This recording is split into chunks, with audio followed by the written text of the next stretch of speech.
Praise the lord. అందరికి కూడా వందనాలు. అందరు బాగున్నారు కదా? ఈ రోజు ఉంటున్న దేవుని మాట చేత మనమందరం కూడా ఈ దినచర్యను ఆరంభించుకుందాము. మరి రాత్రి కాల సమయంలో ఒకవేళ అసమాధానం ఉన్నా పగటి వేళ సమాధానంగా ఉండడానికి మనమందరం కూడా దేవుడి పాదాలు పట్టుకునే వారిగా ఉందాము.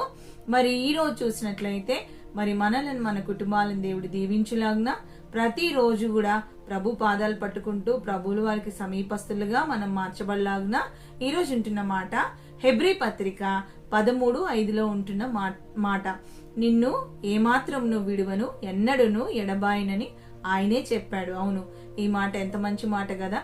చాలా మంది ఈ మాట విన్నప్పుడు విడువను ఎడబాయినని ఈ మాటలు ఎప్పుడంటే ఒకరికొకరు ప్రమాణం చేసుకునేటప్పుడు చాలా ఈ మాటలు మాట్లాడుతూ ఉంటారు. ఎస్పెషల్లీ భార్య భర్తలు మన క్రైస్తవ వివాహ జీవితంలో వ్యాధి అందును, కలిమి అందును, బాధ అందును, ఆరోగ్యమందును, మరి అనారోగ్యమందును, మరి అన్ని విషయాలలో కూడా నిన్ను ఎప్పుడు కూడా ఒడిచిపెట్టనని చెప్తా ఉంటారు.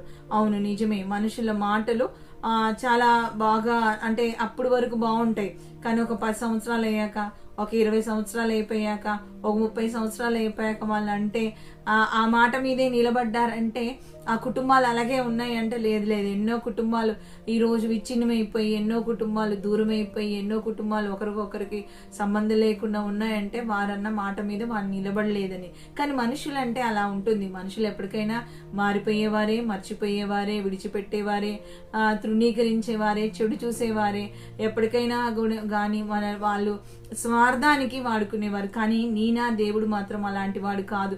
ఎంత ప్రేమించే దేవుడు అంటే ఆయన అంటున్న మాట నిన్ను ఎడబాయిను విడువను ఎడబాయిను ఎన్నటికి ఆయన ఎడబాయిని అంటున్నాడు. హెబ్రీ పత్రికలో ఆ మాటే చూసినట్లయితే ఆయన అంటున్న మాట ఇక్కడ చూసినట్లయితే ఏమంటున్నాడంటే నిన్ను ఏమాత్రమును ధనాపేక్ష లేని వారే మీకు కలిగినదంతటిలో తృప్తి పొంది ఉండుడి.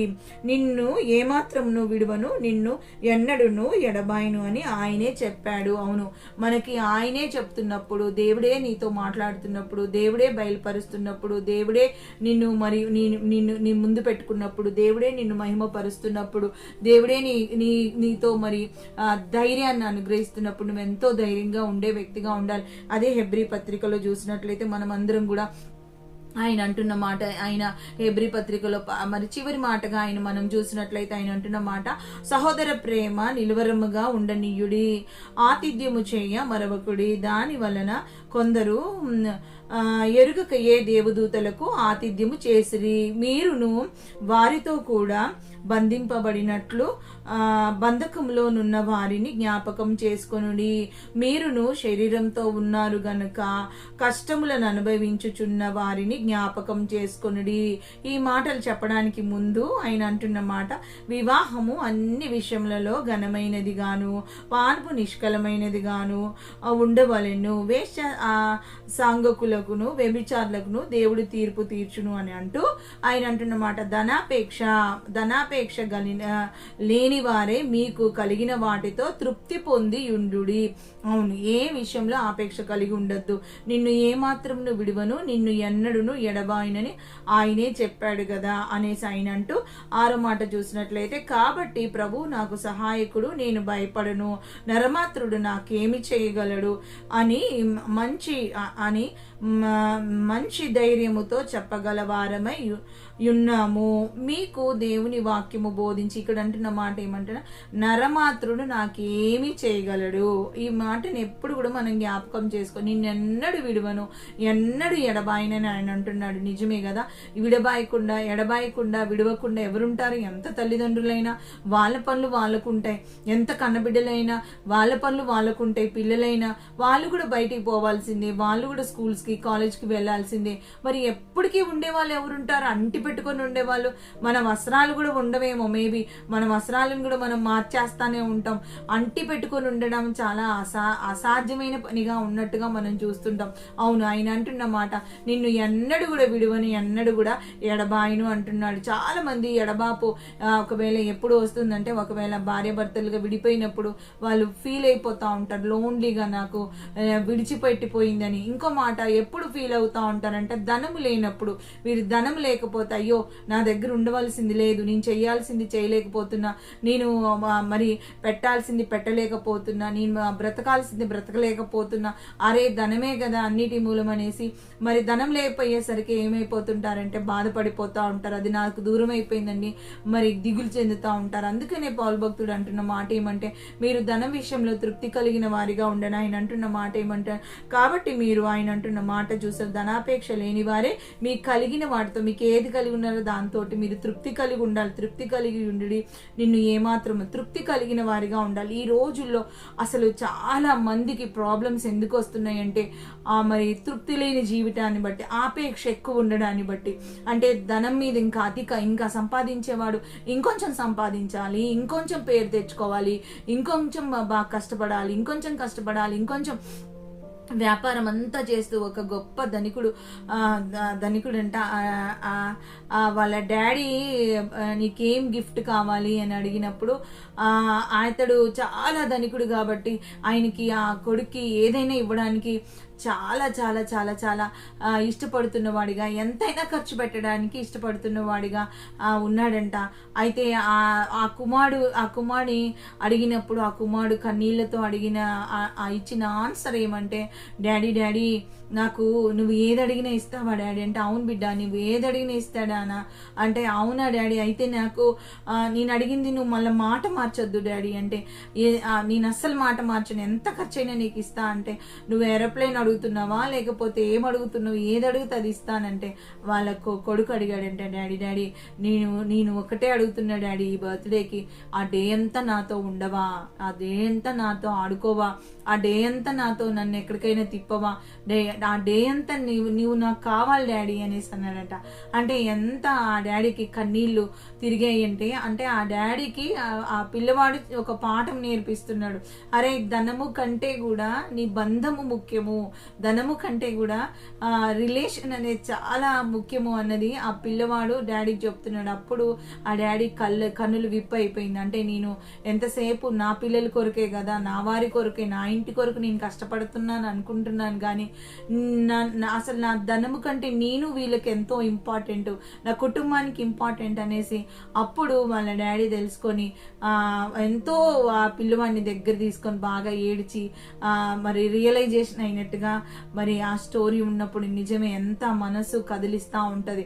చాలా వరకు ఈ రోజులు నిజమే ఉండవలసింది ఎడబాపడం అంటే ఒక భార్యని, ఒక భర్త కానీ, ఒక కుటుంబంలో భర్తను కానీ భార్యను కానీ కోల్పోతే, కుమారులను కానీ కోల్పోతే, పిల్లలను కానీ కోల్పోతే ఆ ఎడబాపు ఎంత ఘోరంగా ఉంటుందో, ఎన్నడూ మర్చిపోలేనిదిగా ఉంటుంది.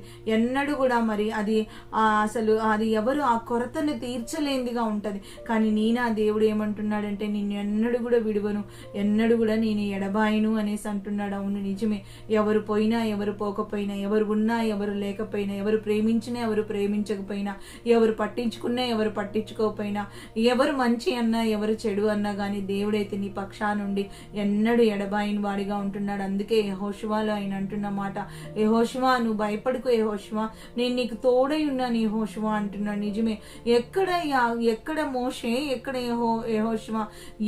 మోషేనేమో సకల విద్యలు యందు ప్రావీణ్యత కలిగిన వాడిగా, అన్ని కూడా ప్రతి విద్య కలిగిన వాడిగా, రాజ కుటుంబంలో పుట్టిన వాడిగా, రాచరికాన్ని అనుభవించిన వాడిగా, రాజ విద్యలన్నీ నేర్చిన వాడిగా, ప్రత్యక్షత పొందుకున్న వాడిగా, దేవుని స్వరాన్ని విన్నవాడిగా, దేవుడే తనతో మాట్లాడిన వాడిగా, దేవుడే పిలుచుకున్న వాడిగా మోషే జీవితమే ఒక ప్రత్యేకమైనదిగా, ఒక అద్భుతమైనదిగా ఉంది. కానీ ఎవరు యెహోషువ అంటే మోషేకి సహాయకుడిగా ఉన్నాడు. ఎక్కడ యెహోషువ, ఎక్కడ మోషే? చాలాసార్లు అనిపిస్తుంది, ఎక్కడ దేవుడు ఇక్కడ నాకు దొరికాడు. అవును నిజమే అసలు ఎంత ప్రేమ గల దేవుడు కదా, ఎంత కృప కదా. అసలు ఆ మోషేని ఎన్నుకున్నవాడు, మోషే లాంటి వాడిని ఎన్నుకోవాలి. కానీ దేవుడు ఇక్కడ చూసినట్లయితే ఆయన ఎబిలిటీని కాదు, అవైలబిలిటీ చూస్తూ ఉంటాడు. అవును నిజమే, ఎవరు అవైలబుల్ గా ఉన్నారంటే మోషే కుమారులు కాదు, లేకపోతే అహరోను కుమారులు కాదు, కానీ ఎవరున్నారంటే అతడి పక్కనే ఉండి 24 గంటలు మోషేకి హెల్ప్ చేస్తూ మరి ఏది పిలిస్తే మరి వస్తూ ఏది తెమ్మంటే అది తెస్తూ, ఎక్కడికి వెళ్ళినా మోషేకి అంటు పెట్టుకున్న వాడిని, మరి యెహోషువను దేవుడు ప్రత్యేకించినట్టుగా మనం చూస్తున్నాం. అవును, నిజమే. అక్కడ ఉంటున్న మాట చూసినట్లయితే ఎంత అద్భుతంగా ఉంటుంది కదా. అక్కడ చూసినట్లయితే 6వ వచనంలో, నేను నిన్ను విడువను, నిన్ను ఎడబాయను, నిబ్బరము కలిగి ధైర్యంగా ఉండుము, వారికి ఇచ్చేదనని నేను వారి పితరులతో ప్రమాణము చేసిన ఈ దేశమును నిశ్చయంగా నీవు ఈ ప్రజల స్వాధీనము చేసేదవు. ఎంత గొప్ప మాట ఆయన అంటున్నాడు. నువ్వు అసలు భయపడదు. అందులో ఇంకా మొదటి వచనంలో ఆయన అంటే, యెహోవా సేవకుడైన మోషే మృతి నొందిన తర్వాత యెహోవా నూను కుమారుడును మోషే పరిచారకుడైన యెహోషువతో, ఎంత క్లియర్ గా ఆయన అంటున్నాడు. ఇతడు ఎవరంటే మోషే పరిచారకుడంట. మోషే పరిచారకుడైన యెహోషువకు ఈలాగు సెలవిచ్చిన, నా సేవకుడైన మోషే మృతి పొందను కాబట్టి నీవు లేచి నీవును ఈ జనులందరూ ఈ యోర్దాను నది దాటి నేను ఇజ్రాయేలీయులకు ఇచ్చేదనని ఇచ్చుచున్న దేశమునకు వెళ్ళుడి. నేను మోషేతో చెప్పినట్లు మీకు అడుగుపెట్టు ప్రతి స్థలమును మీకు ఇచ్చుచున్నాను అని ఆయన అంటూ, నీవు బ్రతుకు దినములన్నిటను, 5వ వచనంలో ఆయన అంటూ, నీ బ్రతుకు అన్నిటిను ఏ మనుషుడును నీ ఎదుట నిలవలేక యుండును. నేను మోషేకు తోడై ఉండినట్లు నీకును తోడై ఉందును. ఆయన ఎంత గొప్ప దేవుడు. మోషేకు తోడై ఉన్నాను కదా. మోషేని ఏర్పాటు చేసుకున్నది నేనే, మోషేని నిలబెట్టింది నేనే, మోషేని వాడుకుంది నేనే, 10 తెగుళ్ళు వచ్చినప్పుడు ఉన్నది నేనే. మరి ఎర్ర సముద్రంను దాటించింది నేనే, మరి ఎర్ర సముద్రంను దాటించింది నేనే. అంతేకాకుండా బండ నుండి నీళ్ళనిచ్చింది నేనే, ఆకాశం నుంచి మన్నానిచ్చింది నేనే. మరి అనేసి అన్ని కూడా చెప్తూ అంటున్న మాట ఏమంటే, నీవు పరిచారకుడివే అయినా నేను నీకు తోడుగా ఉంటాను. నువ్వు భయపడకు యెహోషువ, నువ్వు భయపడకు. నీ జ్ఞానం లేదని, చదువు లేదని, వయసు లేదని భయపడకు. ఈరోజు చాలా మంది భయపడిపోతా ఉంటారు. నాకేముంది అనేసి, నాకు చదువు లేదు కదా, జ్ఞానం లేదు కదా, తెలివి లేదు కదా, నా బ్రతుకెంత, నా జీవితం ఎంత, నాకు దేవుడు తోడుగా ఉంటాడా, నన్ను దేవుడు దీవిస్తాడా అని చాలా మంది భయపడిపోతా ఉంటారు, బాధపడిపోతా ఉంటారు. తప్పకుండా దేవుడు దీవిస్తాడు. దేవుని ప్రేమించే వ్యక్తిగా ఉంటే, ఆయన పరిచారకుడుగా ఉంటే, ఆయననే నువ్వు అంటి పెట్టుకొని ఉండే వ్యక్తిగా అయితే ఆయన అంటున్న మాట ఎంత అద్భుతమైన మాట అంటే, నీ బ్రతుకు దినములన్నిటిను అని అంటూ ఆయన అంటున్న, మోషేకు తోడై ఉండినట్లు నీకు తోడై ఉంటాను, నిన్ను ఎడబాయను, నిబ్బరము కలిగి ధైర్యంగా ఉండుము. అవును, ఈరోజు మనం ధైర్యం కలిగిన వారిగా ఉందాం. మోషేకి, యెహోషువకి దేవుడు తోడై ఉన్నాడు. నీకును, నీ కుటుంబానికి, నీ పిల్లలకు కూడా ఆయన తోడుగా ఉండే దేవుడు. నీ భవిష్యత్తుకు ఆయన తోడుగా ఉండే దేవుడు. నీ ప్రతి ప్రార్థన కూడా ఆయన నెరవేర్చే దేవుడు. కనుక మనందరం కూడా చిన్న ప్రార్థన చేసుకుని గొప్ప దేవుడు పాదాలు పట్టుకుందాం. ఈరోజు ఎవరిదైతే మ్యారేజ్ డే, బర్త్డే సెలబ్రేషన్స్ ఉన్నాయో వాళ్ళని దేవుడు ప్రత్యేకంగా మిమ్మలను, మీ కుటుంబాలను దేవుడు దీవించులాగున, ఎవరైతే మెమరబుల్ డే ఉందో వారిని దేవుడు జ్ఞాపకం చేసుకునిలాగున, అంతేకాకుండా ఏ పనులైతే ముందు పెట్టుకొని జరుగుతున్నారో ఈ రోజు ప్రయాణంలో, పనులలో దేవుడు తోడుగా ఉండులాగున, ప్రతి ప్రమాదం, ప్రతి కీడు, ప్రతి ఆపద, ప్రతి నష్టం నుంచి దేవుడు విడుదలిచ్చి సమాధానంను, నెమ్మదిని, ఆరోగ్యమును అనుగ్రహించులాగున, ప్రతి అనారోగ్యం నుంచి విడుదలిచ్చి, ప్రతి రోగం నుంచి విడుదలిచ్చి, దేవుడు హాస్పిటల్లో ఉంచిన ప్రతి ఒక్కరికి కూడా మరి ఆరోగ్యం ఇచ్చులాగున, అంతేకాకుండా అప్పు సమస్యల నుంచి దేవుడు విడుదలిచ్చులాగున, విడిపించులాగున, మనందరం కూడా ముందుకొస్తూ చిన్న ప్రార్థనతో గొప్ప దేవుడు పాదాలు పట్టుకుంటూ ఈ దినచర్య అంతటిని మనం అప్పగించుకుందాం. ఈ రోజు దీవెనకరంగా మనం మార్చుకుందాం. స్తోత్రం యేసయ్యా, గొప్ప దేవా, నీకు వందనాలు, స్తోత్రాలు ప్రభా. అయ్యా, నూనె కుమారుడైన యెహోషువ ఒక పరిచారకుడు అని చెప్పి ప్రభా, అయ్యా మోషేకు తోడై ఉన్నానని, నీకును నేను తోడై ఉంటానని సెలవిచ్చిన దేవుడో తండ్రి. అవునయ్యా, నువ్వు రాళ్ళని కూడా వాడుకునే దేవుడో అయ్యా, నీ కొరకు ఏదైనా చేసే దేవుడో ప్రభా, నిన్నెన్నడు విడువని, ఎన్నడు ఎడబాయినని ప్రభా అయ్యా మాతో సెలవిచ్చిన దేవా, నీకు వందనాలు ప్రభా. అవునయ్యా, ఎడబాసిన కుటుంబాలు ఎన్నో ఉంటుండగా ప్రభా, విడనాడిన కుటుంబాలు ఎన్నో ఉంటుండగా ప్రభా, అయ్యా విడనాడిన వారిగా, ఎడబాసిన వారిగా, బాధల్లో, సమస్యల్లో, చిక్కుల్లో ప్రభా, ఇరుకుల్లో, ఇబ్బందులో ఉంటున్న ప్రతి ఒక్కరూ ఆదరించబడుదురుగాక.